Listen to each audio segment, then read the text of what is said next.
Hello, क्या आप सोम्या के चाचा बोल रहे हैं? जी, आप कौन? जी, मैं सोम्या का क्लास टीचर बोल रहा हूँ। ओहो, तो मास्टर जी बोल रहे हैं। जी जी, तो मैं ये पूछ रहा था कि सोम्या की तबीयत कैसी है और वो स्कूल कब से ज्वाइन कर रही है? अब आप हूँ बताइए। हमार बिटिया तो उस हादसे में अपनी दोनों आंखें खो दी। अब वो नहीं न पढ़ पाएगी, और ऊपर से ये अंधी लड़की पढ़ के क्या करेगी। हम तो सोच रहा हूँ कि उसको किसी अंधों के स्कूल, क्या बोलते हैं उसे, ब्लाइंड स्कूल, हाँ ब्लाइंड स्कूल में डाल दूं। देखते हैं क्या लिखा है भी उसकी किस्मत में, बेचारी।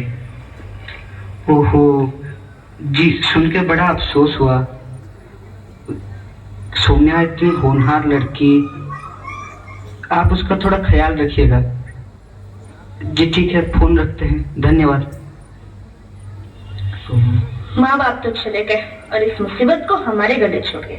सुनिए जी, ये तो लड़की है और ऊपर से अंधी भी, और अब पढ़ लिख के क्या कर लेगी। आप जाके तुरंत इसका नाम स्कूल से कटवा के आइए, वरना ये स्कूल वाले बार बार फोन करेंगे। अरे ओ भगवान, समझा करो। लोग, बिरादरी, समाज क्या बोलेंगे। इसका कुछ सोचा कि नहीं। मैं क्या सोच रहा था कि इसका दाखिला किसी ब्लाइंड स्कूल में करवा देता हूँ। अब तुम चिंता मत करो, हर दिन बस बकर बकर। हाँ हाँ, मेरी बातें तो तुम्हें चबर चबर ही लगेगा। तुम्हें तो बस समाज की पड़ी है, अपने घर की चिंता कहाँ। करो अपनी मन मर्जी, फिर बाद में मुझे मत बोलना। नहीं चाचा जी, मैं बस अपने डीएवी स्कूल में ही पढ़ूंगी, कहीं और नहीं जाऊंगी। हाँ हाँ ठीक है, तो उसी स्कूल में जा, हमारे लिए तो अच्छा ही है। वहाँ कुछ समझ नहीं पाएगी, सारे बच्चे ताने मारेंगे और धीरे धीरे खुद स्कूल जाना बंद कर देगी, तब अकल आएगी इससे।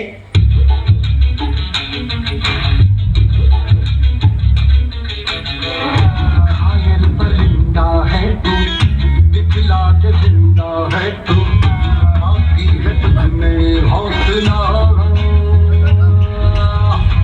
तेरी जिंदगी आगे अंबर पनाहे मांगे, कर डाले तू जो फैसला।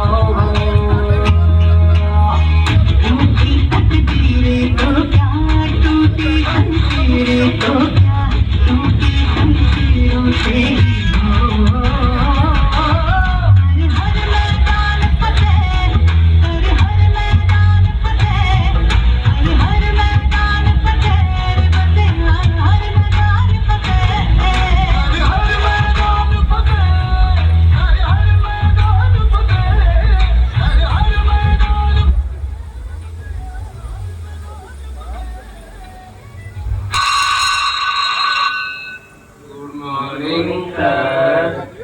गुड मॉर्निंग बच्चों, सब अपनी जगह में बैठ जाएं और अपनी साइंस की किताब निकालें।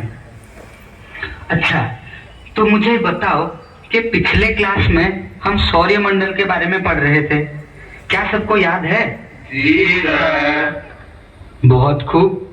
तो मुझे बताओ, हमारे सौरमंडल में कितने प्लैनेट्स हैं? सर मैं बोलूंगी।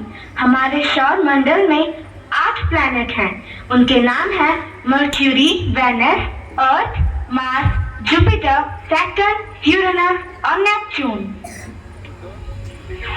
शाबाश सोम्या, लेकिन मुझे ये बताओ, तुम यहाँ कैसे? तुम तो किसी दूसरे स्कूल में जाने वाली थी ना? नहीं सर, मैं इसी स्कूल में पढ़ूंगी, क्योंकि यहाँ के टीचर के साथ मेरा जितना लगाव है वो कहीं और हो ही नहीं सकता।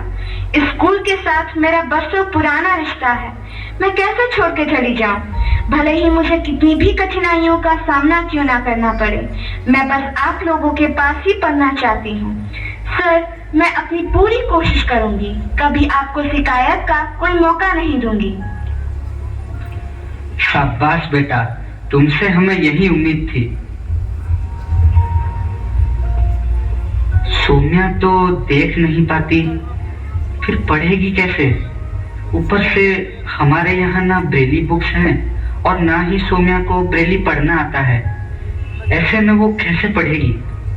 कैसे मैं कुछ करूं कि सोम्या को पढ़ने में आसानी हो? वो कहते हैं ना, जहां चाह है वही राह है। बहुत सोच विचार के बाद मास्टर जी को इस समस्या का हल भी पता चल गया और वो अगले दिन जाके सौम्या के पास बोले, सौम्या, कुछ खेलना चाहती हो? एक काम करते हैं, हम एक खेल खेलते हैं। तो मैं जब इस पेपर में कुछ लिखता हूं तो पेन के दबाव से पेपर के पिछले हिस्से में कुछ उभार बन जाते हैं। क्या तुम उन उभारों को छू के मुझे बता सकती हो मैंने क्या लिखा है? जी सर, क्यों नहीं, आप लिखिए, मैं बताती हूँ। ठीक है, तो बताओ ये क्या लिखा है मैंने? सर, आप तो ये क लिखे है ना, और ये उसके बगल में म लिखे है ना? शाबाश। अब थोड़ा लेटर्स को छोटा करके लिखता हूँ, अब बता पाओगी? जी सर, क्यों नहीं। तो बताओ ये क्या लिखा है?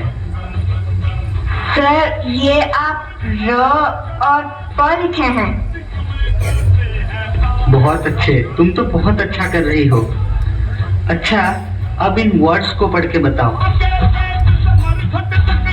जी सर, ये लिखा है हिम्मत, कोशिश, जुनून। अरे वाह सौम्या, तुम तो सारे वर्ड्स ठीक पढ़ रही हो। अब मुझे एक सेंटेंस पढ़ के बताओ जो मैंने यहाँ लिखा है। नहीं सर, पूरा सेंटेंस नहीं हो पा रहा है। होगा सौम्या, थोड़ा कोशिश तो करो, थोड़ा और टाइम दो और दोबारा कोशिश करो, जरूर होगा। जी सर, मैं फिर से कोशिश करती हूँ। किनारे पे बैठ के नौका पार नहीं होती, कोशिश करने वालों की कभी हार नहीं होती। सर, मैं पढ़ पा रही हूँ सर, मैं पढ़ पा रही हूँ। Thank you sir. आइए सुनते हैं एक और बच्चे की कहानी जिसने अपने गुरु की मदद से अपने सपनों को पाया। समीर अपने कमरे में पढ़ाई कर रहा था।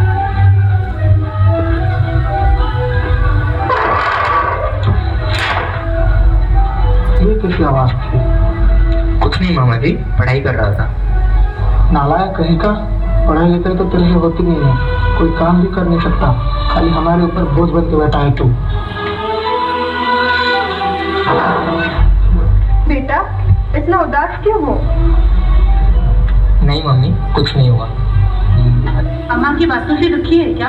तू उनकी बातों को दिल पर मत ले, वो तो ऐसे ही हैं, तुझे पता है। नहीं मम्मी, मुझे तो इस बात की फिक्र है कि मैं इस हालत में आगे कुछ कर भी पाऊंगा या नहीं। तू ऐसा मत सोच, तू इस हालत में भी बहुत कुछ कर सकता है। मम्मी एक बात बोलूं? हाँ बोल बेटा।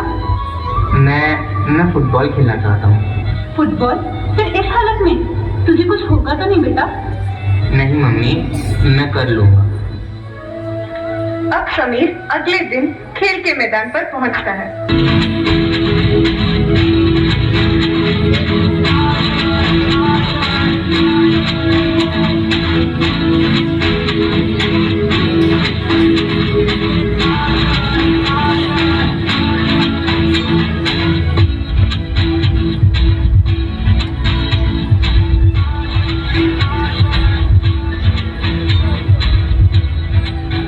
अरे समीर, इतने दिनों बाद, और ऐसा मायूस होकर क्यों बैठे हो?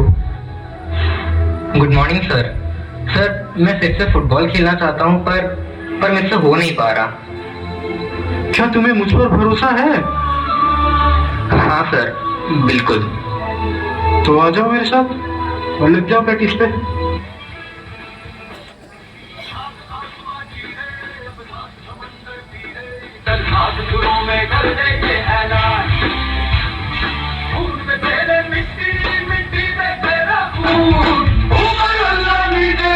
बीच में तेरा जुनून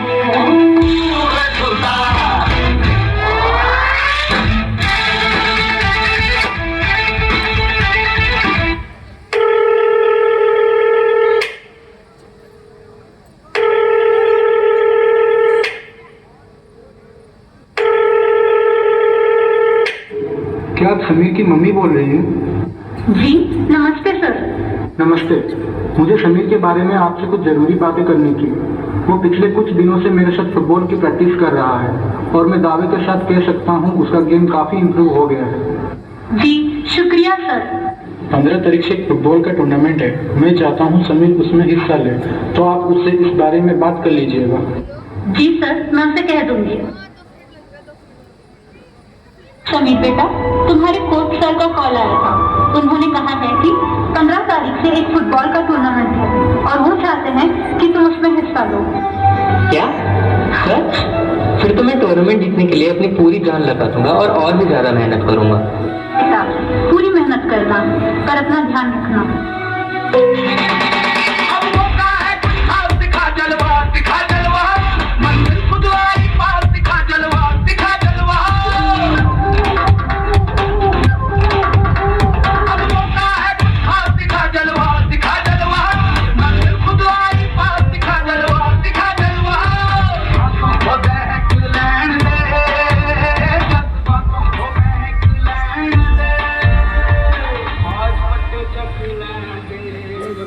ये तो थी सौम्या और समीर की कहानी। ऐसे ही हजारों सौम्या और समीर का जीवन संवर पाता है उनकी सही एजुकेशन की वजह से। तो आज के इस पावन अवसर पर मैं अपने सारे सहपाठियों के साथ एमफिल और डीएवी के उन सारे महानुभवों को सच्चे दिल से कोटि कोटि प्रणाम करती हूँ, जिनके आशीर्वाद से ही पूरे ओडिशा में अनगिनत बच्चों का भविष्य संवर पाता है। Thank you sir, thank you very much.